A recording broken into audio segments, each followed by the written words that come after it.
अऊज़ु बिल्लाहि मिनश शैतानिर रजीम बिस्मिल्लाहिर्रहमानिर रहीम कुल अऊज़ु बिरब्बिल फलक मिन शर्रि मा खलक व मिन शर्रि गासिकिन इज़ा वक़ब व मिन शर्रि नफ़्फ़ासाति फ़िल उक़द व मिन शर्रि हासिदिन इज़ा हसद। सदक़ल्लाहुल अज़ीम।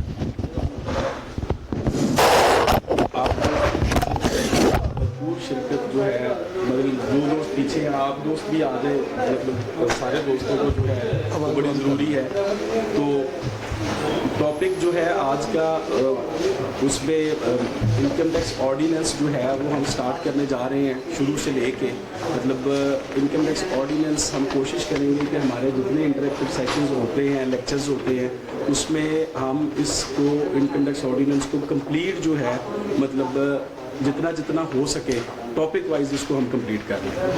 तो बाकी LTBA टैक्स एजुकेशन कमेटी के चेयरमैन एस.एल. विर्क साहब हमारे साथ मौजूद हैं, तो मैं एस.एल. विर्क साहब से दरख्वास्त करूँगा कि वो बाकायदा जो है टॉपिक के हवाले से और जो रिटर्न फाइलिंग या जो मतलब मामला हैं एजुकेशन कमेटी के हवाले से उसको प्रोसीड। बहुत शुक्रिया। अल्हम्दुलिल्लाह आज हमारा टैक्स एकेडमी का 9वां सेशन है। इनकम टैक्स रिटर्न इन फील्ड थी जो कि 8 दिसंबर को उसकी लास्ट फाइलिंग डेट ख़त्म हो चुकी है, लेकिन बाहर में दोस्तों की रौनक देखते हुए लगता है कि अभी 50% काम हमारा बाकी है। आज हमने कोशिश ये की है, 2 चीज़ें थी हमारे, एक तो क्वेश्चन आंसर जो इनकम टैक्स रिटर्न के हवाले से किसी भी दोस्त को किसी भी इशू पे कोई भी दिक्कत है तो हम उसको इंशाल्लाह कोशिश करेंगे पहले जवाब दें। बल्कि पिछले 1-2 सेशंस में हमने ये कोशिश की कि हर सेशन के एंड पे हमने जो भी दोस्तों के क्वेश्चन आंसर थे वो प्रॉपर रिप्लाई किए और अल्हम्दुलिल्लाह उसका बड़ा अच्छा फीडबैक, बड़ा अच्छा पूरे दोस्तों से, पूरे पाकिस्तान से अल्हम्दुलिल्लाह बड़ा अच्छा उसका फीडबैक और बड़ा रिस्पांस और बड़ी एप्रिसिएशन मिली, जो एक लाहौर टैक्स बार के लिए एक नेकनामी का बायस है कि इसके हवाले से। और उसके बाद हमने, जैसे मंशा साहब ने पिछले एक लेक्चर में खुद भी फरमाया था, सर ने, उस्ताद मोहतरम ने, कि हम इंशाल्लाह जो हमारे टैक्स लॉज हैं इनको हम स्टार्ट से एंड तक, इनकम टैक्स को, सेल्स टैक्स को और फेडरल एक्साइज को, यही 3 लॉज है जो हमारे साथ डायरेक्टली मुंसलिक है। बेनामी ट्रांजैक्शन के ऊपर हम ऑलरेडी एक फंक्शन अपना कर चुके हुए हैं। एंटी मनी लॉन्ड्रिंग पे हम फंक्शन करेंगे, FATF पे हम इंशाल्लाह एक फंक्शन करेंगे। एक POS जो रजिस्ट्रेशन है हमारी, वो बल्कि हम नियर फ्यूचर दोस्तों का था कि जो हमें उस पर गाइडलाइन दी जाए कि POS रजिस्ट्रेशन कैसे करवानी है, उस पर हम इंशाल्लाह फंक्शन करेंगे। एक फंक्शन हम इंशाल्लाह टोटल रजिस्ट्रेशन पे करेंगे, जो NTN सेल्स टैक्स में रजिस्ट्रेशन के अंदर प्रॉब्लम दोस्तों को आते हैं तो वो भी हम करेंगे। ये सारे एजेंडा में शामिल हैं। और इसमें जो सबसे ज़्यादा अहम बात है वो ये है कि हमारे इससे पहले जितने प्रोग्राम हो चुके हैं वो सारे अल्हम्दुलिल्लाह Lahore tax bar academy YouTube channel के ऊपर अवेलेबल हैं और तमाम अब तक 8 के 8 सेशन, यही सेशन भी इंशाल्लाह कल शाम तक अवेलेबल हो जाएगा।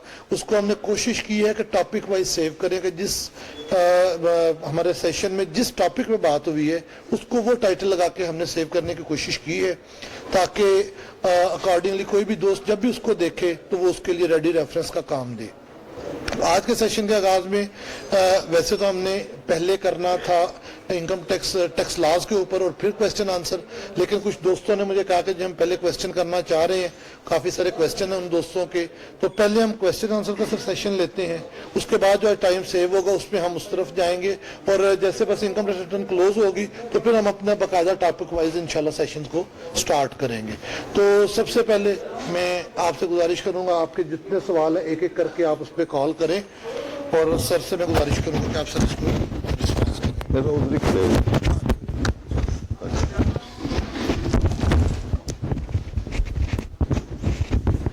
आप करें सवाल जी बेटा। अस्सलाम वालेकुम। थैंक यू सर, मिस्टर साहब, हैसन साहब। अच्छा सर, पहला सवाल ये कि डेट गुजर गई तो अब इसमें जिनकी ज़ीरो लाइबिलिटी है टैक्स की वो डेट सबमिट करते हैं तो क्या क्या कंसिक्वेंसेज हो सकते हैं? जहाँ पे किसी की टैक्स लाइबिलिटी है तो क्या या नहीं हो सकता है उसमें, और जहाँ पे एक और व्हाट्सएप ग्रुप में लोगों को परेशान कर रही 40,000 की पेनल्टी है शायद। पहला क्वेश्चन तो ये है। दूसरा ये है कि नोटिसेज आ रहे हैं 176 के। वन बाय वन करें सर, रिप्लाई लेते हैं। फर्स्ट ऑफ ऑल तो क्योंकि डेट जो थी वो आपके पास 8 तक थी, तो उसके बाद 119 सेक्शन है जिसके तहत आप कमिश्नर को उसी date, within that date आप एप्लीकेशन दे सकते थे कि आपको 15 दिन की पास जो है वो कमिश्नर के पास है। ऑनलाइन आप एप्लीकेशन भेज सकते थे, तो उसमें कोई सिकनेस हो, एडवेंचर हो, कोई रीजनेबल काज हो, कोई भी आप शो काज करें उसमें लिख दें कि जैसे कोरोना है ये भी एक रीजनेबल काज है। तो इस सिचुएशन में जब किसी के पास डिस्क्रिशन पावर होती है तो वो गुड फेथ में एक्सरसाइज करनी होती है, फॉर द पर्पज ऑफ अनेक्टमेंट करनी होती है और रीजनेबल मैनर में करनी होती है। वो उसको डिनाई नहीं कर सकता, डिनाई करे भी तो आपके पास रेमेडी होती है। उसके बाद अगर वो उसके फर्दर एक्सटेंशन आपने लेनी हो या वो रिजेक्ट करे तो उसी सेक्शन में फिर चीफ कमिश्नर के पास भी पावर है, तो चीफ कमिश्नर को भी आप फिर उसके बाद एप्लीकेशन दे सकते हैं, उसकी भी फिर एक्सटेंशन आप ले सकते हैं। ये तो है पर स्टैचुरी। अब आप दूसरा है कि आप फेलियर आपका हो जाए, ये अगर आपने ये वेल नहीं किए, एप्लीकेशन भी नहीं दी, चीफ को भी नहीं दी, फिर साथ साथ ये सर्कुलर इशू किया है FBR ने, जो कि वैसे तो उस लॉ के ये खिलाफ ही है क्योंकि लहा इटसेल्फ प्रोवाइड करता है। तो अब FBR को चाहिए था कि वो सारे कमिश्नर्स को कह देता कि आप 15 दिन की एक्सटेंशन दे दें, बजाय चीफ कमिश्नर को कहते। चीफ कमिश्नर की बारी तो कमिश्नर के बाद आती है, तो कमिश्नर को पहले डायरेक्शन दे देनी चाहिए थी, उस सर्कुलर इशू भी करना था। तो चीफ कमिश्नर जो लैंड रेवेन्यू उनको कह देते कि आप 15 दिन की दे दें, 2 दिन की दे दें, 4 दिन की दे दें, तो 15 दिन की वो देते और उसमें भी ना फाइल होती, तो फिर स्टैट्यूटरी जो राइट है वो एक्सरसाइज किया जा सकता था, फिर चीफ कमिश्नर के पास जाया जाता था। लेकिन उन्होंने 2 दिन की एक्सटेंशन बरस जो भी किया है ठीक है, उसके मुताबिक आप कर सकते हैं। अब दूसरा ये है कि अगर आपने रिटर्न फिर भी फाइल नहीं की तो फिर कंसिक्वेंस क्या है, इसके लिए आपका सेक्शन 182 है नॉन फाइलिंग का। वैसे तो उसमें पेनल्टी है कि आपकी इतने दिन 16 दिन या 15 दिन करें तो ये पेनल्टी है, उसके बाद करें तो ये है 1% या आप टैक्स पेबल की भी है। और कुछ जर्नल लॉज हैं, ये तो एक लॉ है नॉन फाइलिंग की वजह से, 0 हो या ना हो वो पेनल्टी है आपकी कमिश्निंग ऑफ जो ऑफेंस आपने किया है non filing within due date, उसकी एक पेनल्टी लेता है। और उसके बाद टैक्स नॉन पेमेंट की एक अलग लाइबिलिटी है। दोनों लाइबिलिटी में आप एक्सपोज टू है, लेकिन अब उसको जो जुडिशियल इंटरप्रिटेशन है या केस लॉ है उसमें कुछ चीजें हैं जिससे आप फायदा ले सकते हैं। उसमें पहले तो मैंडेटरी और डायरेक्टरी का रोल है कि वहां वर्ड शैल भी है, विल भी है या शैल है, तो उस सिचुएशन में मैंडेटरी डायरेक्टरी में या लाइबिलिटी नहीं है, लॉस ऑफ रेवेन्यू नहीं है, तो इसमें मेरा सेठी साहब की भी जजमेंट आई हुई है, दूसरी भी आई है। तो उस सिचुएशन में वैसे भी जो लाइबिलिटी जो आपकी पीनल प्रोविजन है that should B strictly construed. जब स्ट्रिक्टली कंस्ट्रूड करने हैं, अगर ऑन फोर लॉज अगर वो उसमें फॉल करे, स्ट्रिक्टली और सिक्योरली फॉल करे, सारे फॉल्ट है, उसमें रीजनेबल का वर्ड भी यूज किया हुआ है, विदाउट रीजनेबल काज। अगर आपने रिटर्न फाइल नहीं की, फेलियर का वर्ड भी है। फेलियर डज नॉट मीन कि आपने फाइल नहीं की पेनल्टी लग जाएगी। तो फेलियर का वर्ड है जो डेलिबरेटली, इंटेंशनली या इस वजह से आपने नहीं फाइल की तो फिर पेनल्टी लगेगी। जहां रीजनेबल काज हो तो आपके पास कोई बोनाफाइडी काज हो सकता है। जो एक्सटेंशन के लिए बोनाफाइडी काज है वो बोनाफाइडी या रीजनेबल काज आप नॉन फाइलिंग के लिए भी ले सकते हैं। इसलिए नॉन फाइलिंग फेलियर का वर्ड स्ट्रॉन्गर वर्ड है। जहां विलफुली, डेलिबरेटली, नोइंगली आप नहीं फाइल करते देन पेनल्टी इंपोज होगी। जहां आप शो करते हैं कि मैं डेलिबरेटली नहीं, अनइंटेंशनली है या ये रीजन है, सिकनेस है या और कोई वजह है, ये डाटा नहीं है, कोई चीज है, जहां रीजनेबल काज आप दे देंगे तो पेनल्टी में डिस्क्रिप्शन में एप्लीकेबल वो फिर नहीं होगी। तो इसलिए स्ट्रिक्टली है, जहां 2 ओपिनियन हो वहां favourable to the tax payer है, रीजनेबल काज है, फेलियर का वर्ड है। इन सारों को सामने रखते हुए जहां कहीं लॉस ऑफ रेवेन्यू नहीं है, प्रोसीजरल लैप्स है, तो वहां पेनल्टी नहीं लगती, भार सरचार्ज नहीं लगता। तो इनको केस लॉ की हेल्प ले सकते हैं आप, लेके तो फिर पेनल्टी में आप कर सकते हैं। लेकिन ये नहीं कि अब ग्रॉसरी नेग्लिजेंट हो, रेकलेसनेस हो, अभी भी आप फाइल ना करें, 6 बार और ले जाए, टाइम भी खत्म हो गया, फिर ना फाइल करें। आप रीजनेबल एफर्ट्स करें, केयर काशन करें, सर्कमपेक्शन करें और विद इन टाइम फाइल करें। अब भी कर लें तो उसमें नहीं होगा फिर। ठीक है सर, इसी से रिलेटेड एक क्वेश्चन है कि अगर हम एक्सटेंशन फाइल कर देते हैं, एक्सटेंशन अगर हम ऑनलाइन फाइल कर लेते हैं सर, तो वो कमिश्नर की हम वेट करेंगे वो उसको अप्रूव करें उस एप्लीकेशन को, नहीं आप फाइल कर दें, आपने कर वो उसके बाद once it is deemed to be accepted जो है वो हो जाएगा। या जो है हमें वेट करें, अगर हमें 15 दिन के बाद आ जाता है कि जी आपकी एप्लीकेशन रिजेक्ट हो गई है, आपको एक्सटेंशन नहीं मिली और रीजनेबल कॉज में भी वो जो है वो कहेंगे जी आपकी बनती नहीं है या उड़ जाती है लेटर ऑन, जब आपका साल के बाद या 1.5 साल के बाद वो एप्लीकेशन हमने तो बोनाफाइड ही अप्लाई की हो लेकिन बाद में डेटे में वो उड़ा देते हैं, तो उसका सर क्या जो है वो मैं बता इसका आंसर सर मैं थोड़ा सा नहीं, एक मिनट बेटा, उस क्वेश्चन मेरे से है या आप ही आ जाए इधर, फिर आप ये एडमिनिस्ट्रेशनली जो उनसे हमारी बात हुई वो बाद में बेटा कर लेना ना, अलाउड है, जितनी ऑनलाइन है अलाउड है सर। ठीक है। स्टैचुरी मैटर अलहदा, वो अलहदा बात है, आउट का क्वेश्चन है रिलेटिंग टू वहाँ अलाउ नहीं करते या डीम टू भी अलाउ है या नहीं है, तो उसके मुतल्लिक ये ऑलरेडी भी 2-3 साल पहले हुआ है, कराची हाई कोर्ट की एक जजमेंट भी है, तो वो समझते हैं कि जहाँ ना अलाउ किया जाए गवर्नमेंट वाले वो डीम टू भी डिसअलाउ है, जबकि कराची हाई कोर्ट की है कि जहाँ वो उस पर कोई आर्डर, क्योंकि आर्डर इन राइटिंग करना है, जहाँ आर्डर इन राइटिंग नहीं किया तो वो डीम टू भी अलाउ है कराची की। अब ये दूसरी आपकी बात यह है कि आपने फाइल कर दी, बाद में उड़ गई, तो उस सिचुएशन में अगर उन्होंने ऑर्डर कर दिया, रिजेक्शन कर दी, तो मैंने पहले ही कहा है कि आपके पास फिर फर्दर है कि आप चीफ कमिश्नर को जा सकते हैं, तो फिर चीफ कमिश्नर के बाद फिर भी रिजेक्शन होती है, तो फिर आप अपीलेट अथॉरिटी के चीफ कमिश्नर के खिलाफ है तो आप रिट में जा सकते हैं, और कमिश्नर है तो डायरेक्ट आप कमिश्नर अपील के पास भी जा सकते हैं और आगे भी जा सकते हैं। तो ये तो एक सिचुएशन। दूसरा ये है कि वहां से उड़ गई है, वहां से उड़ने के से आप इमीडिएटली जब फाइल करते हैं इमीडिएटली डाउनलोड करें, कॉपी फाइल में लगाएं अपने पास, जब कोई वो कहे जी आपने फाइल ही नहीं की तो वो कॉपी पेश करें आप कि ये वाली है, उस दिन की डेट है, सब कुछ है, तो उसको आप इस तरह रिजॉल्व कर सकते हैं। तो इसलिए जब भी आप कोई एक्सटेंशन की एप्लीकेशन 119 में फाइल करें इमीडिएटली डाउनलोड करें, कॉपी रखें, सीसी भी रखें, फाइल में भी रखें, कंप्यूटर में रखें, 2-4 कॉपियां कर लें, दोस्तों को भी दे दें, संभाल के रख लें, तो इसलिए ठीक है। तो जब जरूरत आए तो फिर आप पेश कर दें, ठीक है। ये पिछले 2-3 सालों में ये इशू आते रहे, तो जिन लोगों के पास थी उन्होंने कहा जी ये है, उनको उन्होंने अलाउ कर दी, उनको भी ठीक है आपकी है, जिनकी नहीं थी उनको आपकी नहीं है। तो फिर भी इन सारी सिचुएशन को सामने रखते हुए भी फिर ये है कि इसका अल्टीमेटली आउटकम क्या है। आउटकम ये है कि पेनल्टी लगनी है। पेनल्टी का मैंने पहले बता दिया कि आप अपनी रीजनेबल काज जो है या अपनी एफर्ट या अपनी केयर काशन जो है उसको अडॉप्ट करते हुए एफर्ट करके जल्दी से जल्दी फाइल कर लें, ठीक है। फिर आपका फेलियर नहीं होगा, डेलिबरेटली नहीं होगा, रीजनेबल काज भी होगा, तो उसको सामने रखते हुए जहां कहीं लॉस ऑफ रेवेन्यू मिल रहा है तो उसमें मसला नहीं। क्लियर जी। इसी में मैं ऐड कर दूं सिर्फ कि जो लेट फाइलिंग है आपको 182 है, जैसे आजकल हम 2019 का पे करते हैं, 182A के टैक्सेस आपको इंडिविजुअल AOP कंपनी में वो भी आपको पे करने पड़ेंगे। Next question. क्लियर जी।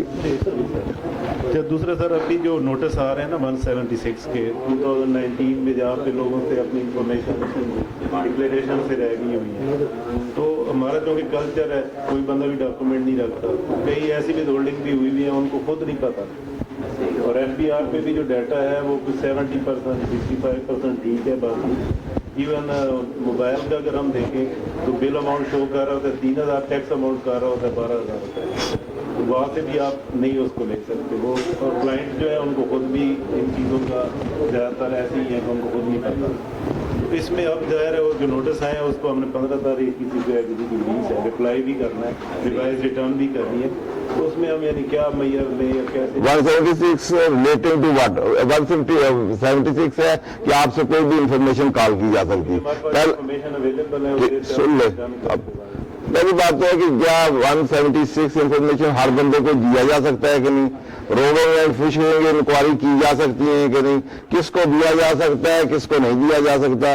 जिस बंदे ने रिटर्न फाइल कर दी है, वंस रिटर्न फाइल, तो उसमें तो डीम्ड आर्डर हो जाता है, डीम्ड आर्डर 120 का हो जाता है। 120 के बाद तो आपके पास ड्यू प्रोसेस जो मैकेनिज्म है वो तो या तो 214C लगेगा या 177 लगेगा। 214C में बोर्ड सिलेक्ट करेगा, सिलेक्ट करने के बाद सिलेक्ट कर लेगा तो फिर सारे सेक्शन ओपन हो जाएंगे, फिर वो 176 लगाए, 70 लगाए और 74 लगाए या 75 लगाए, फिर सारे जितने भी रिवोक हो जाएंगे।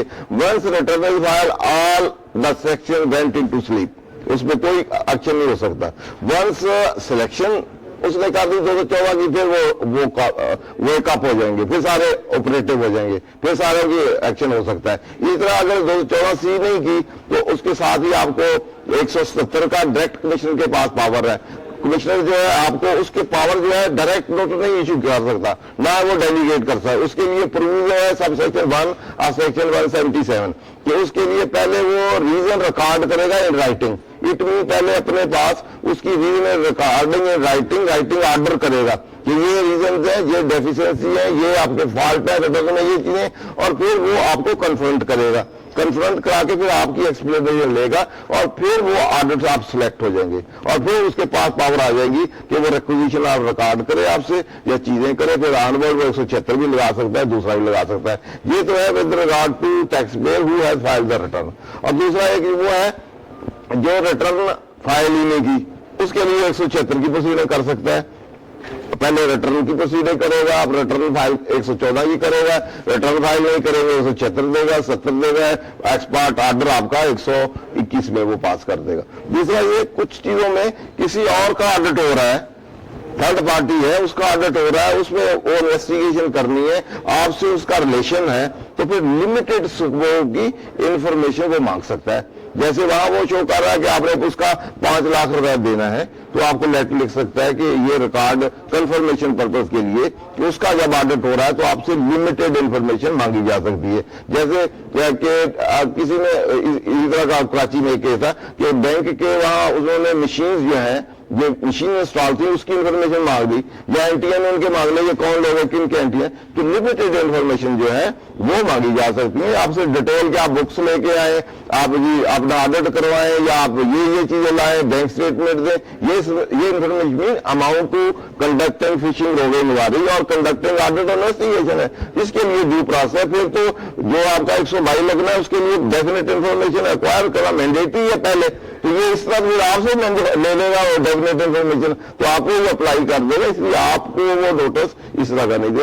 अगर दे तो आप चैलेंज कर सकते हैं। हमने 1-2 चैलेंज किए हुए, उसमें हमसे मनोज मिश्रा साहब ने स्टे किए हुए, अगली डेट में 16 के ऑडिट पॉलिसी से रिलेटेड वो कर ले। ये आपका खत्म हो गया, मैं पहले एक करके इसके तरह पूरे विदहोल्डिंग जहाँ पे डिडक्ट हुई है ना उसकी डिटेल भी लिखी है नोटिस में कि आपने ये जो है ना मिस कर ली है। आपको किस पर्पज के लिए मांगा है उन्होंने? रिफंड के लिए, रिफंड करेंगी उन्होंने क्या अपनी रिटर्न जो आपने सबमिट की है उसमें ये आपका टैक्स कटा हुआ है। अच्छा, अगला एक स्टेप और ले ले, सुन ले, एक अगला स्टेप भी कर ले। एक तो 122 है, 120(3) है एक, अगर आप 120(3) एक सेक्शन है, उससे पहले आपका रिटर्न का एक सेक्शन है। रिटर्न की डेफिनेशन है 114(2) में, 114(2) में डेफिशिएंसी एक अलग चीज है और डेफिनेट इंफॉर्मेशन या डिफेक्ट रिटर्न में और चीज है। तो सुन देना, पूरी बात सुन लेना बेटा। आपकी रिटर्न है, आपने कंप्लीट रिटर्न फाइल करनी है। कंप्लीट रिटर्न के लिए डिफाइंड जो रिटर्न है वो सेक्शन 114(2) में है। उसमें उसके कंटेंट्स हैं कि ये प्रेस्क्राइब फॉर्म पे होगी, इन द प्रेस्क्राइब मैन्यूअल होगी, इन द प्रेस्क्राइब साइन होंगे, साथ ये अटैचमेंट्स होंगी।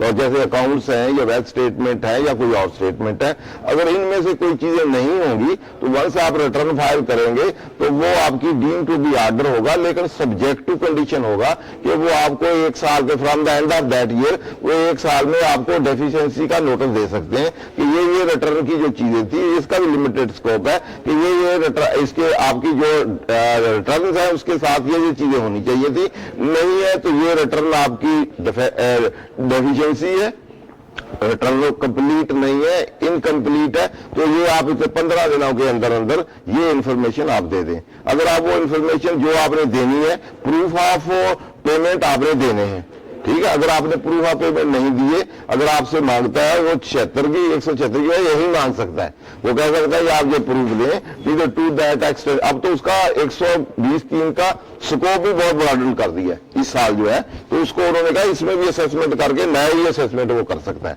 120(3) में ही। तो 15 दिन को आपको टाइम दिया जाएगा। अब उसके बाद 2 सिचुएशन है।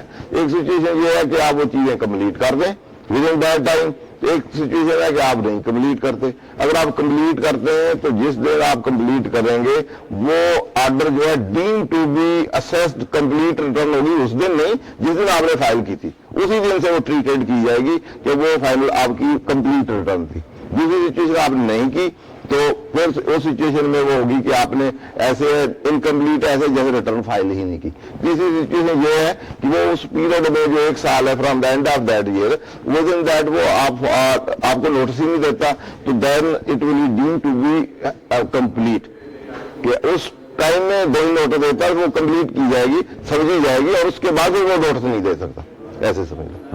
ठीक है जी, अब आपका आंसर आ गया इसमें, क्या आपने कंप्लीट करना है, अगर नहीं करेंगे तो आपकी ऐसी होगी जैसे ठीक है जो उन्होंने भेजी। उनकी बात के साथ ही ना एक उनका मेन सवाल ये है कि जो विदहोल्डिंग मुझे वो रिफ्लेक्ट कर रहे हैं वो मेरी है ही नहीं, मैं जानता ही नहीं कि ये विदहोल्डिंग कहाँ से है। वो लिख के दे देना कि मेरा नहीं है इससे तलक, वो उनको लिख के दे दें। आपने क्लेम की होगी नहीं, सुने इन्होंने क्लेम की होगी तो उसकी इन्फॉर्मेशन मांगी। हमने क्लेम नहीं की है, उसने जो था ना क्लाइंट है उसको पता ही नहीं था, उसकी एजुकेशन में जो वालिद ने पे किया था वो उस लड़के के।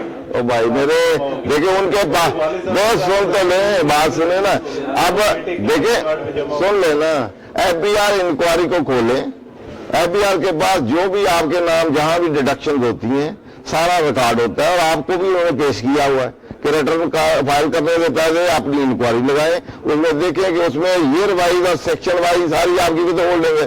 अगर आपने क्लेम नहीं की, वो ओमिट हो गया तो ये आपका इसमें तो 122 भी वो लगा सकते हैं कि ये वाला एक्सपेंडिचर भी नहीं डाला और टैक्स भी नहीं क्लेम किया, उतना एक्सपेंडिचर भी आपने नहीं डाला, तो वो कंसीलमेंट है, आपने रिपोर्ट नहीं किया, तो इसलिए उसमें 122 भी लगा सकते हैं। डेफिनेशन आपने डेफिशिएंसी का नोटिस दे दिया तो ज्यादा बेहतर है, आप रिवाइज रिटर्न कर लें, परमिशन ले लें, चीजें कर लें, या एक और भी अल्टरनेटिव है, ये नहीं करना अगर आप रिवाइज की वो परमिशन नहीं देते तो 221 का एक दे दें कि ये जी मेरे से मिशन हो गई है, तो मिशन होगी तो मेरी है, मैंने कैलकुलेशन की थी, ये मेरे एक्सपेंस इतने थे, ये रिवाइज कैलकुलेशन ये है आफ्टर रेक्टिफिकेशन, तो ये कह लीजिए मेरा ऑर्डर जो डीम्ड ऑर्डर है उसको रेक्टिफाई कर दें, उनको एप्लीकेशन दे दें विद इन ईयर, और नहीं करेंगे from the end of the year तो वो भी deem to be amended order समझी जाएगा। ठीक है, अगर रिटर्न फाइल कर दी है और वो 170 से पहले 176 देता है तो वो चैलेंज हो जाएगा। आपने कहा रिटर्न फाइल हो जाए तो 170 के चैलेंज मैंने कहा किए हुए हैं, नोटिस स्टे हुए जी, वो अपना अपना होता है कि आपसे मांगा क्या है। मैंने तीन चार चीजें बताई हैं ना बेटा कि लिमिटेड स्कोप है उसका, क्या मांगा है, आपके जो आपने डिक्लेरेशन की उसको अफेक्ट करता है कि नहीं, उसमें बुक सारी तो नहीं मांग ली, क्या चीजें उसके मुताबिक चैलेंज होगा। बाद 5 सालों का इकट्ठा ही दे दे, हमें इंटेलिजेंस वालों ने 5 सालों का मेरे क्लाइंट को इकट्ठा ही दे दिया, मैंने कहा इकट्ठा यही ऑडिट कर लिया करेंगे, तो ऑडिट के सेक्शन 214 170 रिडंडेंट हो गए, तो redundancy is not attributed to legislation. वैसे भी अलादीन वाली जजमेंट उसने कहा ड्यू मैकेनिज्म जो है या ड्यू प्रोसेस है आप उसको फॉलो करना है, तो ड्यू प्रोसेस जो लॉ में है उसके मुताबिक वो चीजें मांग सकते हैं, उनके पास पावर है मांगने की, लेकिन उसके लिए जो ड्यू प्रोसेस है, ये जो कॉन्स्टिट्यूशनल गारंटीज है, जो प्रोसेस या मेथडोलॉजी है या मैकेनिज्म है, उसको फॉलो करते हुए वो कर सकते हैं, सिलेक्ट कर ले। कमीशन के पास पावर है ना कि रीजन रिकॉर्डिंग रीजन ऑर्डर करे, कन्फ्रंट करे और फिर सिलेक्ट कर ले, फिर जो मर्जी मांग ले। ठीक है, डेफिशिएंसी के 120 3 में देते 176 में दे सकते हैं, 176 का उससे तल्लक कोई नहीं बेटा। जब एक लॉ में एक जगह मैंने पहले कहा जो लॉ में जिस तरह लिखा हुआ है उस तरह करना है। अब उनका सेक्शन 1 में वो टाइटल का है उसका नोटिस दे दे कि मुझे वो चीज दे, तो उससे इरेलेवेंट है। ठीक है, जो जिसकी रेलेवेंसी है, जिस सेक्शन में जो प्रोवाइडेड है उस सेक्शन के मुताबिक दे, लेकिन इसको हम बार ट्रांसपोजिशन एरर कह सकते हैं। ऐसे आप वाला क्वेश्चन जो है, क्योंकि ये गनी क्लास में ये क्वेश्चन आया था, उन्होंने नोटिस दिया था और 65 का देना था और 56 का दे दिया, और बॉडी में सब कुछ 65 का था। तो इस सिचुएशन में जहां ट्रांसपोजिशन एरर हो, जो on the face of it नजर आ रहा, बॉडी से हमने देखना है, जस्ट ऊपर सेक्शन लिखे से नहीं देखना। साइटेशन कोई हो, गलत रॉन्ग साइटेशन हो, रॉन्ग सेक्शन कोई साइटेशन हो, उससे कोई फर्क नहीं पड़ता। और बॉडी में आप देखें कि बॉडी के अंदर क्या है, बॉडी ऑफ द नोटिस में क्या चीज है, वो सब्सटेंस उससे देखा जाएगा। अगर वो है तो ये रॉन्ग साइटेशन सेक्शन ये वो अफेक्ट नहीं करते। पहले आप करना, आपके खत्म हो गए तो लेके कर ले। यही मैटर है सर, यही मैटर है सर जी। एक रिटर्न हमने फाइल की है, उसमें प्रॉफिट डिक्लेयर है, हमारा जो टैक्स भी होल्डिंग है वो भी डिक्लेयर है। अब फिर हमें उन्होंने 176 जो है ये दिया है, इसी में थोड़ा ध्यान होगा। जब दिया था लिख के दे दीजिए, नजर आ रहा है अंदर को भी नजर आ रहा है, आप भी देख ले इसमें तो लिख के दे देंगे। चेतो गलती से देगी उसमें आप कहेंगे। आप देखिए एक तो है कि आप लिखे जरा गुस्से होके, एक है प्यार से भी कह सकते हैं ओवर साइट हो गया आपसे, काइंडली चेक योर रिकॉर्ड, उसमें ऑफिशियल आप पोर्टल को एक नजर डाल लें, उसमें पड़ा हुआ है ये हमने डिक्लेयर किया हुआ है। तो पोलाइट इज ज्यादा बेटर, या गुस्से में आए या यहाँ हम उनके साथ लगा लें, ठीक है। वो कहेगी ओवर साइट हो गया, ये मैंने फाइल किया हुआ है, रिटर्न ये है, कापी ये मेरी फिर इनक्लोज है। पोर्टल पे लेटर आया तो वहां भी वो पोर्टल पे आकर एक्नॉलेजमेंट और रिटर्न दे दें, साथ लेटर भी दे दें, एक इधर भी जमा करा दें, चीफ कमिश्नर को भी दे दें, चेयरमैन को भी दे दें, सारों को दे दें, जो मैंने दिया हुआ है ये मान लीजिए, ठीक है, खुश हो गए ये सारे। वो सब कुछ जारी कर रहे हैं, इसका भी होल्ड हुआ ना जी। ये तो दो एक प्रोसेस है ना, आप भी तो हम लोग भी तो गलतियां करते हैं, ठीक है। जब आपके पास इतना लोड ऑफ वर्क होगा तो आप कहें चलो सारों को दे दो, जो आगे ठीक है, जो नहीं आए जिन्होंने किया होगा वो ठीक है, वो ज्यादा जो नहीं किया नहीं थी। तो इसमें ज्यादातर सर इसमें जो फीमेल क्लाइंट है ना, प्रोफेशनल भी हैं, इवन डॉक्टर्स भी हैं, उनके कई ऐसे यानी एसेट्स हैं जिस तरह नेशनल सेविंग सर्टिफिकेट के, वो कह रहे हैं इसकी तो जरूरत नहीं है, ये तो उनकी पता चले देखिए नो एक्सक्यूज अंगेंस्ट लॉ ना, वो उसकी वो बेस करेगा। देखिए लॉ में तो एक्सक्यूज नहीं है, तो मुझे लॉ का नहीं पता था, ठीक है। अनलेस एंटिल वो कोई टेक्निकलिटी ऐसी ना हो, कॉम्प्लिकेटेड ना हो, तो जनरल तो लॉ तो टैक्स का हर एक को पता है, तो उसमें पेनल्टी भी है। तो फिर तो हर बंदा ही कह दे मुझे नहीं पता था, मैं फाइल ही नहीं करता, मुझे पता नहीं था। इसलिए ये कोई एक्सक्यूज नहीं है, लीगल आए। पर इस तरह के क्वेश्चन इररिलेवेंट जो है ना, उसमें टाइम लोग दूसरों का ना जाया करें। जो रेलेवेंट क्वेश्चन है तो नॉन रेजिडेंट है ना, जो सर्कुलर 6 है, तो इसमें ये है कि उसकी डॉक्यूमेंटेशन एग्जाम्पन के लिए क्या ये चाहिए। और दूसरा है कि एक से यूएसए में बंदा है, उसका यहाँ पे माइक्रो फाइनेंस बैंक में उसका पैन नंबर वगैरह नहीं होता, तो वो अपने वालिद या वालदा के अकाउंट में भेजते हैं और सेम डे उतनी ही अमाउंट वो उसके अकाउंट में ले जाते हैं। आइदर वो भी इसके लिए एलिजिबल होगा या नहीं होगा, या जिसका अपना अकाउंट है फिर वही कर सकता है। मैंने अभी क्योंकि सर्कुलर देखा नहीं है, लेकिन रेजिडेंट पे ऑलरेडी हमने काफी पिछली लेक्चर में नॉन रेजिडेंट और रेजिडेंट का लास्ट टाइम हमने सारा किया है लेक्चर, उसमें जो सारों पे किया है, उसमें बल्कि पूरा किया था। उसकी सैलरी इनकम है तो क्या ट्रीट होगी, प्रॉपर्टी होगी तो क्या होगी, बिजनेस होगी तो क्या होगी, कैपिटल गेन होगा तो क्या होगा, अदर सोर्स से क्या होगा, और टीटी जहां मुल्क की है वहां क्या होगा, ये ऑलरेडी डिटेल लेक्चर हम पिछले में कर चुके हैं, तो यूट्यूब पे आप देख सकते हैं। ये वाला अगर नया एग्जम्पशन वाला है तो इसमें लॉ में भी एग्जम्पशन है, टीटी जहां वहां भी एग्जम्पशन है, यहां भी इसको भी हम देख लेंगे कि फर्दर एग्जम्पशन। वैसे तो एग्जम्पशन देने के लिए एक प्रोसीजर है, ठीक है। वो प्रोसीजर ये है कि लेजिस्लेटर एग्जम्पशन देता है या फेडरल गवर्नमेंट देती है। ये मुझे नहीं पता किसने इशू किया है, इसकी क्या वैलिडिटी है। पहले भी एक उन्होंने जो 153 के रेफरेंस से एसआरओ इशू किया था फेडरल गवर्नमेंट ने, एफटीए ने उड़ा दिया था, तो वो अभी तक लिटिगेशन चल रही है, ठीक है ना, 1003। तो इसीलिए इसको भी कोई उड़ा देगा तो फिर मसला होगा। पहले तो ये कि अब लॉ जो है वो ये डोमेन जो है लेजिस्लेशन या एग्जम्पशन जो है वो है पार्लियामेंट का, पार्लियामेंट करेगी तो फिर उसकी प्रॉपर वैलिडिटी है। इकबाल झगड़ा में भी इस तरह की सिचुएशन आई थी जिसमें स्पेशल प्रोसीजर सारे उड़ा दिए गए, उसमें प्रॉपर्टी एंड डेट के रेफरेंस से अगर आप अच्छा देख के गाइड कर दें उनके सवाल को, सर्कुलर 6 जो है ना मैं नजर नहीं आ रहा। सर इसमें पढ़ दूं या फिर वो? हाँ पढ़ दें उधर ही पढ़ दें, आप पढ़ देना। नहीं जी आप पढ़ेंगे वो पढ़े। Subjected election profit on that of non-resident recipient clarification regarding. अच्छा In order to incentivize remittances by Pakistan citizens resident abroad but holding rupee account with a scheduled bank in Pakistan, profit on that to the extent of deposit make exclusively from foreign exchange is exempt from tax under class 79 of part 1 of second schedule, the income tax ordinance 2008. Subsection 2 of section 159 of income tax ordinance 2008 requires withholding agents to deduct full amount of tax in case the taxpayer fails to produce certificate for exemption from tax under section 159 ये with holding के reference है, ordinance 2008 ये with holding के reference है। ये 79 clause ना, ये उसका सेकंड जो दिया है ना सर, उसमें लिखा है to qualify for relief under this clause the account holder is required to be Pakistan citizen living abroad. ये 79 क्लास ऑलरेडी है ना, उसकी उन्होंने क्लैरिफिकेशन दी है, इधर उनका पाकिस्तानी रुपी है, बाहर रहते हैं तो वो एग्जेम्प्ट है, उसमें विद होल्डिंग की भी साथ एग्जेम्पशन दे दी है। उनका ही विद होल्डिंग सेक्शन जो है, जो रेलेवेंट है, वो भी नहीं उस पर लगेगा। इसमें क्वेश्चन ये था कि उस बंदे का यहाँ पे कमर्शियल या शेड्यूल बैंक में अकाउंट नहीं है, माइक्रो फाइनेंस बैंक में अकाउंट है। ये profit on debt derived from a rupee account held with the schedule bank. तो माइक्रो फाइनेंस मेरे ख्याल शेड्यूल बैंक नहीं है, वो ऐसी चीज है।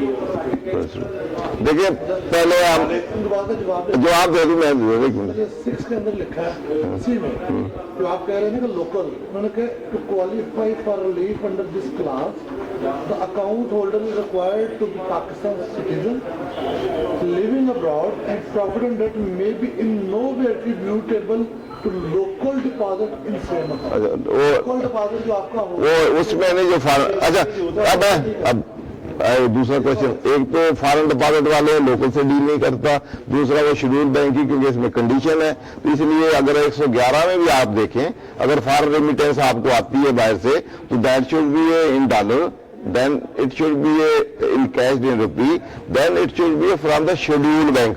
जब एक क्वालिफिकेशन लॉ वाले ने एग्जेम्पशन में दे दी है, तो वो उसको फुलफिल करना जरूरी है। अगर कोई भी जो भी, इसके लिए 3-4 रूल्स हैं एग्जेम्पशन जहां भी क्लेम करनी है। पहला है क्लेमेंट ने क्लेम करना है, नंबर 2 उसने उसकी जो कंडीशंस हैं सारी वो अनुमान जिस तरह है उस तरह पूरी करनी है। तीसरा है जहां कोई डाउट हो, इंटरप्रिटेशन है, डाउट हो या 2 ओपिनियन बनती है एग्जेम्पशन क्लास में, that will be decided in favour of the state, not in favour of the tax pair. ठीक है, जहां कहीं एम्बिग्युइटी होगी लॉ में तो स्टेट की होगी। ठीक है ना। थर्ड अब फोर्थ ये है कि जब वो फुलफिल कंडीशन कर दे, सारी कर दे, फिर उनके पास कोई राइट नहीं कि आपको रिजेक्ट करें, फिर आपका बेस्ट राइट होगा। तो अब जब शेड्यूल बैंक की कंडीशन आप नहीं करते तो आपको कैसे मिलेगा?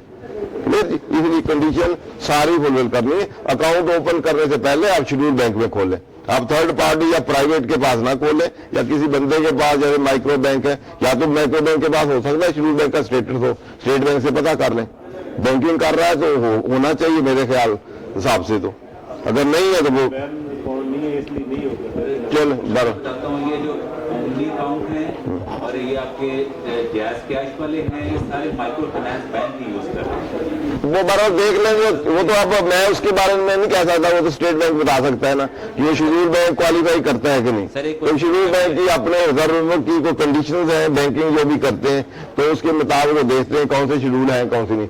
अगर वो शेड्यूल बैंक है तो डेफिनेटली उसमें फॉरेन बाहर से जो आपने पैसे रेमिट किए हैं उसमें रखे, उसमें जो प्रॉफिट ऑन डेट होगा वो एग्जेम्प्ट भी होगा, उसमें विद होल्डिंग 159 का एग्जेम्पशन भी ले सकते हैं। 159 के वैसे भी 159 वाली जो एग्जेम्पशन है, जहां कहीं आपकी इनकम एग्जेम्प्ट हो या आपकी 100% क्रेडिट हो, तो आप एप्लीकेशन दे के वहां का एग्जेम्पशन सर्टिफिकेट ले सकते हो। हम लेते हैं मोस्ट ऑफ द एनजीओ, जितनी एनपीओ जो है वो अंडर सी में फाल करती हैं, तो 159 में हम एप्लीकेशन देते हैं कि ये हमें इसमें विद होल्डिंग से एग्जेम्पशन दे दें, तो एग्जेम्पशन दे देते। मेरा एक क्वेश्चन है जी, ऑडिट पॉलिसी से रिलेटेड। अच्छा सर, ऑडिट पॉलिसी में बताइए, छोटी सी बात, जब ऑडिट पॉलिसी किसी भी साल की अनाउंस होती है, क्या एफबीआर ये 214C के जब नोटिस इशू करता है बोर्ड सिलेक्शन में, क्या सैलरी क्लास को भी लिया जा सकता है या नहीं लिया जा सकता? सिलेक्शन होती है, किसी सैलरीड पर्सन की सिलेक्शन हो सकती है 214C के अंदर या नहीं? ऑडिट पॉलिसी में ऐसी चीज कोई मेंशन है? देखिए, जहां तक तल्लक है ना सिलेक्शन, तो मेरे ख्याल में तो सिलेक्शन में किसी को भी उससे बाहर नहीं निकालना चाहिए। सिलेक्शन करते हैं तो एक को अगर एक ग्रुप को डालें या उसको डालें तो वो डिस्क्रिमिनेशन हो जाएगी। तो एक तो पैरामीटर ये है कि वो, क्योंकि वो उसमें दो किस्म की सिलेक्शन है कम्प्यूटराइज सिलेक्शन में, एक पैरामीट्रिक है एक रैंडम है। पैरामीट्रिक जो सिलेक्शन है उसमें मर्जी हो सकती है कि इस पैरामीटर हमारा ये है कि सैलरी वाले को नहीं सिलेक्ट करते क्योंकि सैलरी वाले में कोई रेवेन्यू पोटेंशियल नहीं है, ठीक है। दूसरा, हम प्रॉपर्टी वाले को नहीं करते क्योंकि इसमें कोई रेवेन्यू पोटेंशियल नहीं। बजाय हम सारी दुनिया को सिलेक्ट कर लें और सारे सिलेक्शन रैंडम में आए जिनकी मिल वाली रिटर्न हो तो बड़े बड़े सारे रह जाएं, ठीक है, LTO वाले सारे रह जाएं और यहाँ ये RTO वाले या उधर वाले आ जाएं तो उसमें खाम का वेस्टेज ऑफ टाइम होगा, रेवेन्यू का भी, लोगों का भी, टैक्स पेयर का भी, हमारा भी और उनका भी और स्टेट का भी। तो इसलिए जो सिस्टमेटिक सिलेक्शन हैं या इसको हम स्ट्रेटेजिक सिलेक्शन जिसको कहते हैं या पैरामीटर कहते हैं, तो पैरामीटर बना ले FBR कि ये पैरामीटर, वो पैरामीटर पॉलिसी होती है जो जिससे ऐसे पैरामीटर हो जिसमें मैक्सिमम रेवेन्यू वाले जो टैक्स पेयर है वो सिलेक्ट हो सके ताकि एफर्ट्स कम हो और रेवेन्यू पोटेंशियल ज्यादा हो, ठीक है। तो इस तरह की होंगे हर सेक्टर वाइज, जैसे कि एक सेक्टर है शुगर सेक्टर है कि इसमें से इतने सिलेक्ट कर लें, उससे कोई पैरामीटर जो भी दिया है वो पॉलिसी में पैरामीटर दिया जाता है। जब पैरामीटर की सिलेक्शन हो तो फिर आपकी जब सिलेक्शन हुई है आपको नोटिस आता है तो आप पूछ सकते हैं जी कौन सा पैरामीटर है, पॉलिसी में ये दिया हुआ है तो आप इसमें से मेरे पे कैसे एप्लीकेबल है मुझे बताएं। जब वो आपको बता दे आप फॉल करेंगे तो आपका ऑर्डर प्रोसीड हो जाएगा।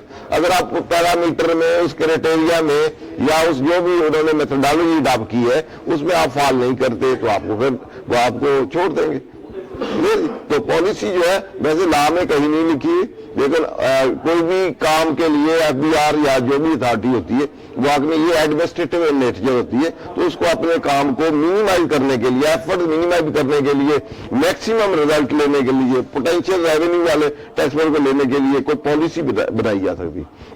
पॉलिसी जो भी बनाई जाए, पहली बात तो यह है कि कोई पॉलिसी लॉ के खिलाफ नहीं होना चाहिए। जब वो इनकंसिस्टेंट हो तो आप उसको, अदरवाइज आप पॉलिसी को चैलेंज नहीं कर सकते क्योंकि जो एडमिनिस्ट्रेटिव नेचर है उनके इंटरनल मैटर है वो आपस में एक दूसरे को रेगुलेट करते हैं। जहां आपके राइट को अफेक्ट करे या आपके लॉ को इनकंसिस्टेंट हो तो उसको भी फिर आप चैलेंज कर सकते हैं, कोर्ट से स्ट्राइक डाउन करवा सकते हैं।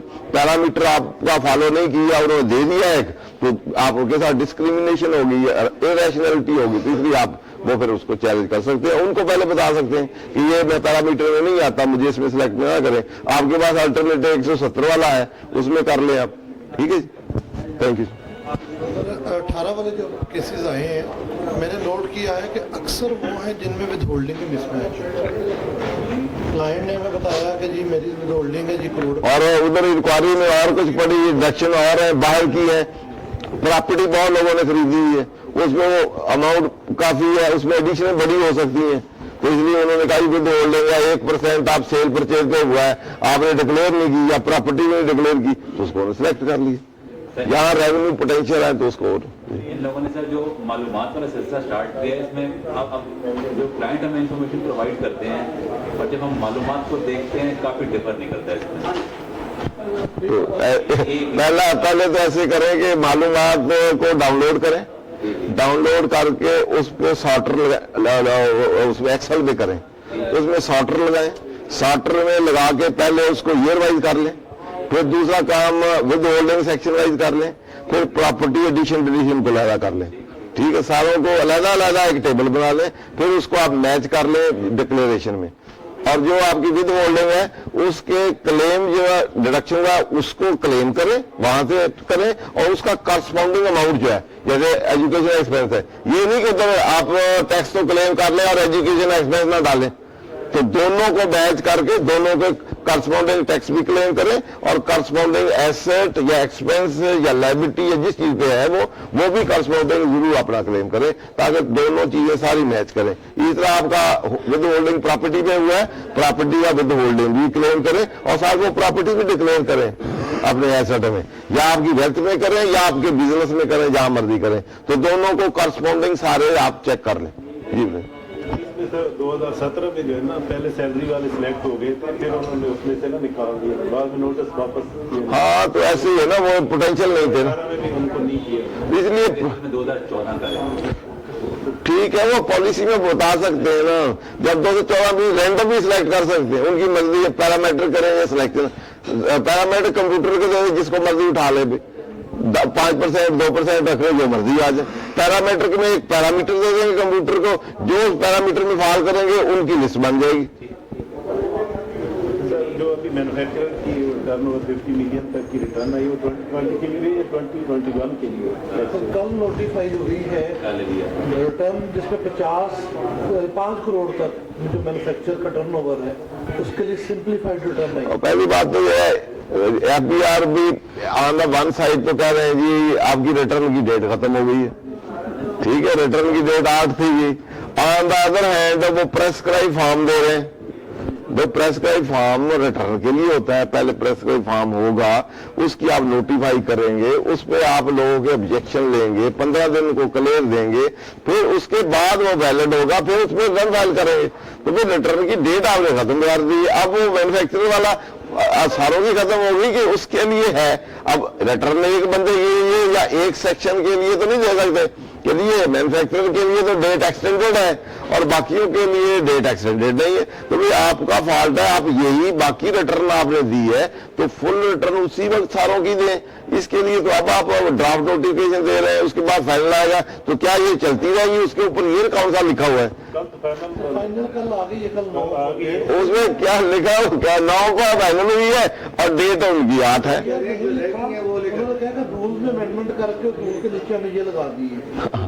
तो ये देखें ना, अब ये इसी चैलेंज हो सकती है ना, क्योंकि बाकी रिटर्न भी चैलेंज हो सकती है। प्रेस का फॉर्म तो आप दिया है, वो कहेंगे ये तो मैन्युफैक्चरर का है इतने वाले की, वो इसके लिए है, बाकी के लिए उनका ये इंस्टांस होगा।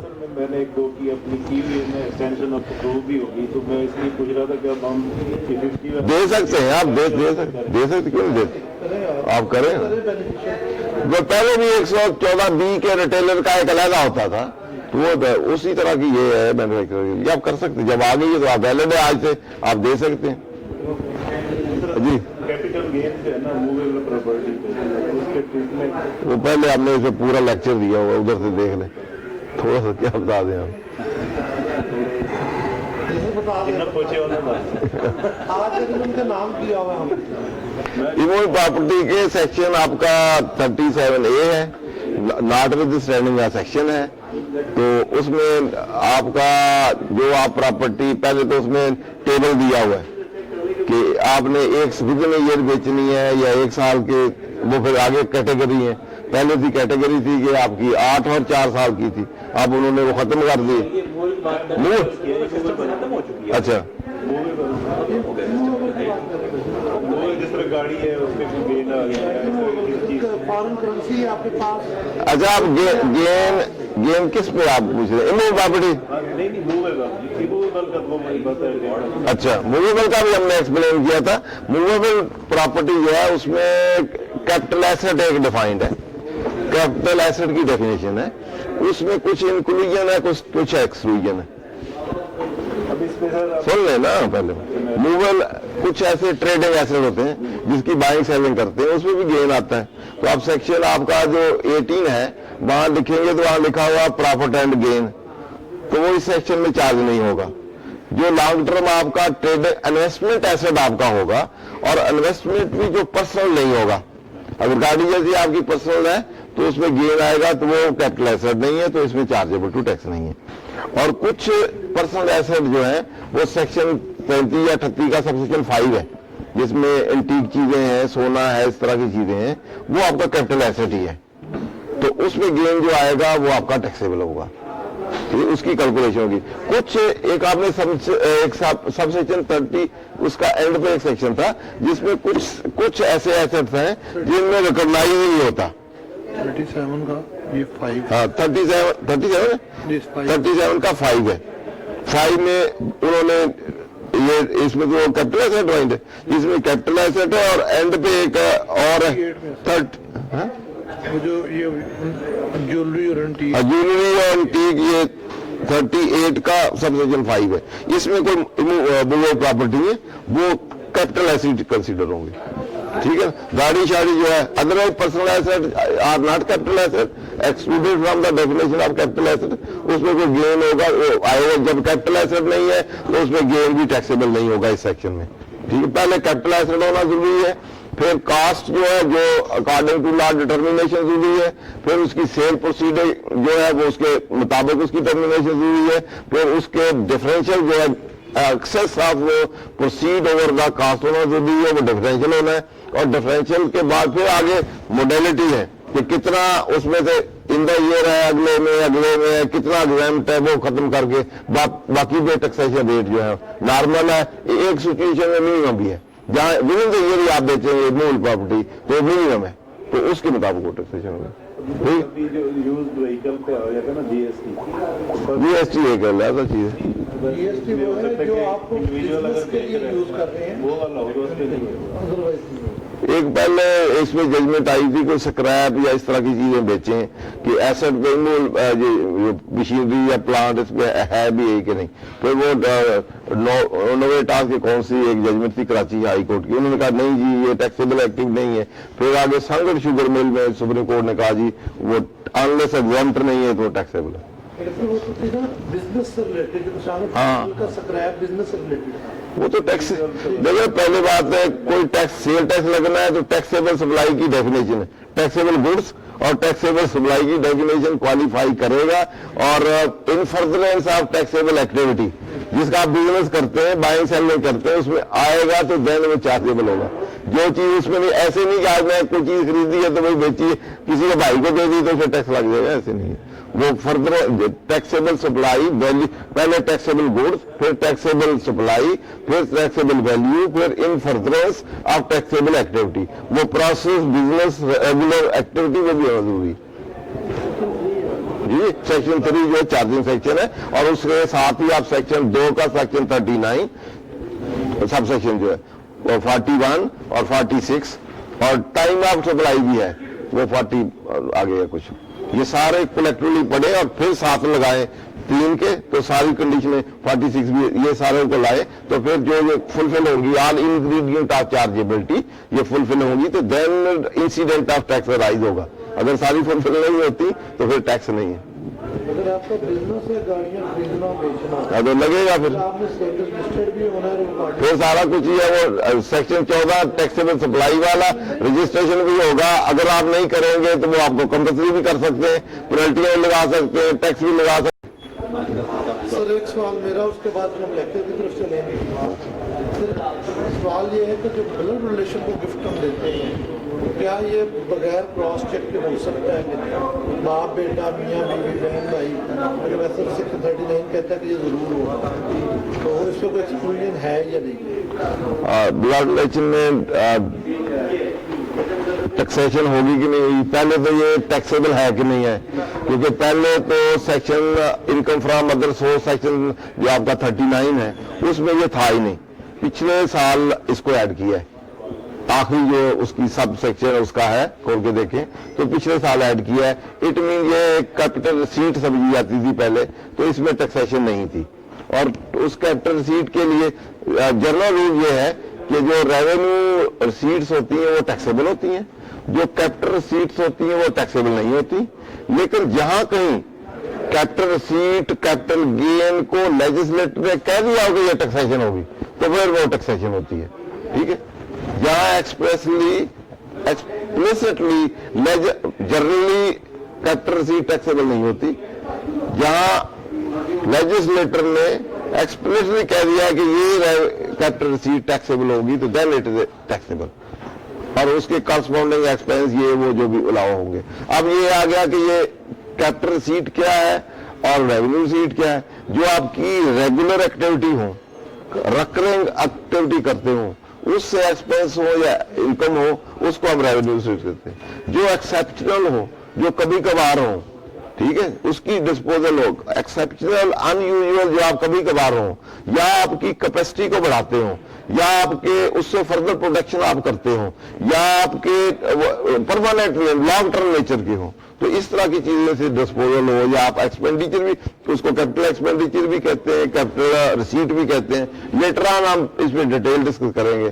तो उनसे जो रिसीट हो वो यूजुअली टैक्सेबल नहीं होती अनलेस उसकी कहा गया हो कि टैक्सेबल है।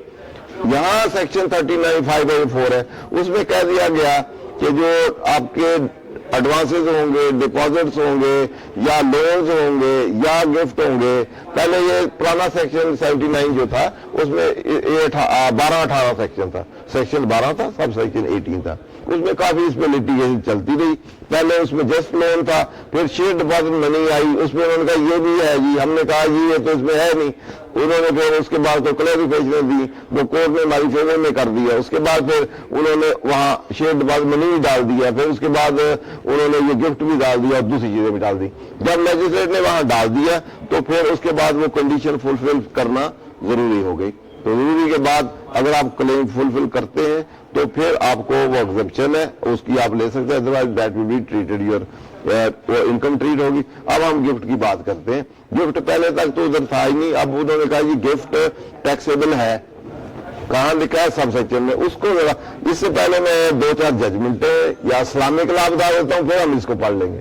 इस्लामिक लॉ में ये है कि क्योंकि हमारा जो इंजेक्शन ऑफ इस्लाम है वो आर्टिकल 227 है, उसमें वो कोई भी चीज, कोई लॉ, इवन मैन मेड हमारा कॉन्स्टिट्यूशन भी इस्लामिक लॉ से कॉन्ट्राडिक्ट हो, इनकंसिस्टेंट हो, तो उसकी डिवाइन लॉ जो है हमारा वो प्रीवेल करता है। अगर हम इसमें देखेंगे कौन सा हायर पेडेस्टल पे, कौन सा लोअर पे, तो हमारे कॉन्स्टिट्यूशन में, दुनिया के बाकी नहीं, हमारा, क्योंकि हमारा इस्लामिक स्टेट का इस्लामिक लॉ है, उसमें स्पेसिफिक लॉ है, इस्लाम इज स्टेट रिलीजन, ठीक है। तो इसलिए हमारे उसमें आर्टिकल भी है, प्रीएम्बल में भी है, आर्टिकल 2A भी है, तो जो कोई इनकंसिस्टेंट होगा इंजेक्शन ऑफ लॉ इस्लाम, तो उसकी कोई वैल्यू नहीं है।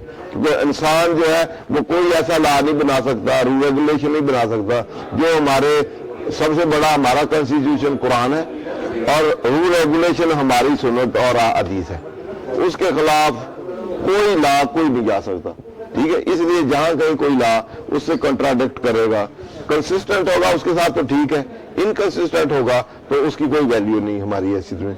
और यही चीज हमारा कॉन्स्टिट्यूशन जो है दूसरी दुनिया का नहीं, ये उसमें इंजेक्शन ऑफ इस्लाम, ये इसके लिए हमारा सब सॉवरेनिटी सबसे पहले उनका, वहां जो दूसरे मुल्क है वहां sovereignty belong to the legislator parliament, हमारे सॉवरेनिटी बिलोंग टू अल्लाह, तो अल्लाह सबसे सॉवरन है, बाकी सारे मैन मेड कोई उनकी हैसियत नहीं है। तो इसलिए हमारा कॉन्स्टिट्यूशन ऑल टुगेदर मुस्लिम कॉन्स्टिट्यूशन, इस्लामिक कॉन्स्टिट्यूशन है, ये सेपरेट है। तो इसलिए इस्लामिक पॉइंट ऑफ व्यू से जो गिफ्ट है, जो ब्लड रिलेशन गिफ्ट है, उसमें 3 कंडीशनें होनी जरूरी है। पहली कंडीशन ये है कि जो डोनर है वो voluntarily, without dress, without influence, free consent के साथ अपनी किसी को कंसेंट दे।